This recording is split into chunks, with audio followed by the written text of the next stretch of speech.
Olá, sabe aquela tarefa da vida acadêmica que às vezes dá um frio na espinha? O tal do relatório científico? Pois é, hoje a gente vai desmistificar esse processo. O nosso objetivo aqui é bem simples: transformar essa tarefa, que pode parecer um bicho de sete cabeças, em algo claro, direto e, o mais importante, totalmente possível de fazer. Quem nunca, né?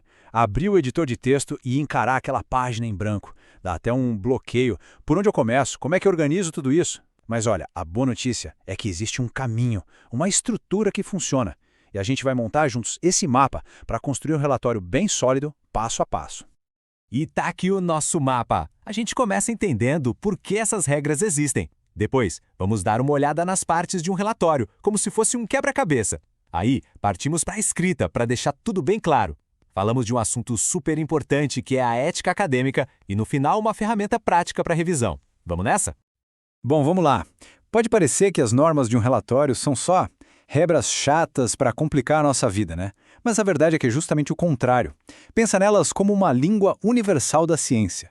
Elas existem para garantir que a gente consiga se comunicar de forma clara e, o que é fundamental, para que outras pessoas possam entender e até testar o que foi feito. E o interessante aqui é ver como cada um desses pontos se conecta. Essa padronização não é para engessar, é para dar eficiência.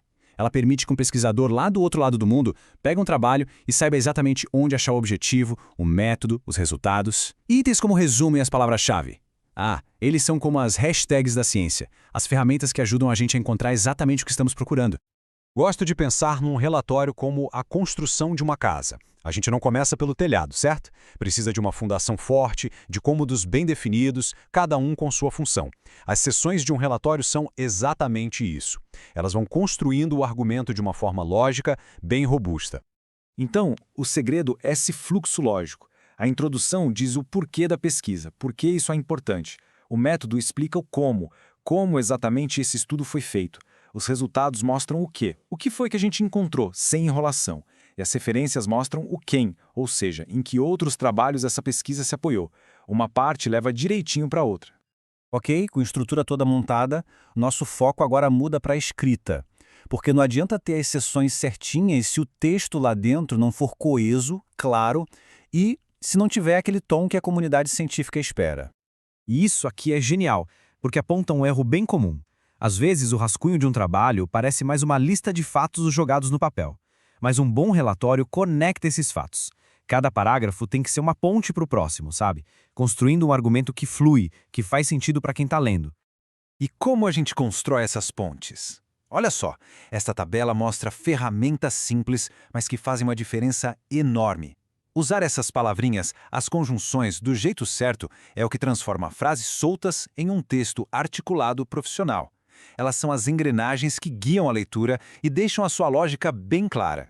Outro ponto-chave do estilo científico é a impessoalidade. A ideia aqui é manter o foco na pesquisa, nos dados, e não em quem fez. Trocar "nós investigamos" por "investigou-se" tira o autor da frente do palco. Isso dá ao texto um tom de objetividade, mostrando que a conclusão vem dos dados e não da opinião de quem escreve. Agora a gente entra num assunto que é fundamental: a integridade acadêmica. Ciência é um trabalho coletivo, o que significa que a gente sempre vai usar o trabalho de outras pessoas.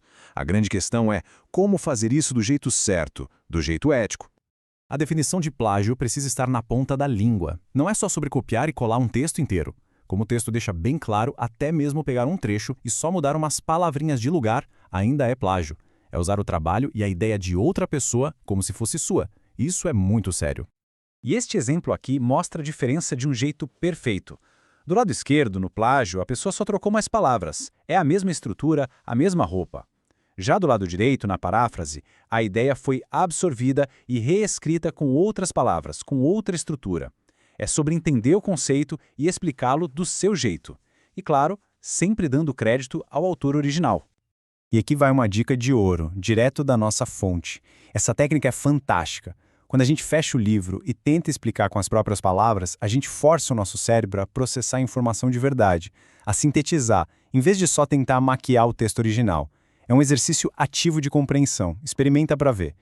Chegamos na última etapa, que, olha, é uma das mais importantes, a revisão. Depois de todo o esforço na pesquisa e na escrita, uma boa revisão é o que garante que o trabalho vai brilhar. E para isso, nada melhor que uma ferramenta prática. Pensa nesse checklist como a inspeção final da casa que a gente construiu. Cada pergunta aqui é um pilar do relatório. O título é uma boa porta de entrada? Os objetivos estão claros lá na fundação? Alguém conseguiria refazer meu estudo só com o que eu descrevi no método?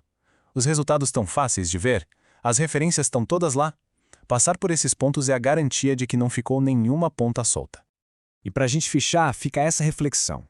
Depois que a gente entende a lógica por trás de cada regra, o relatório deixa de ser só uma obrigação, só um trabalho para entregar. Ele se transforma no que realmente é.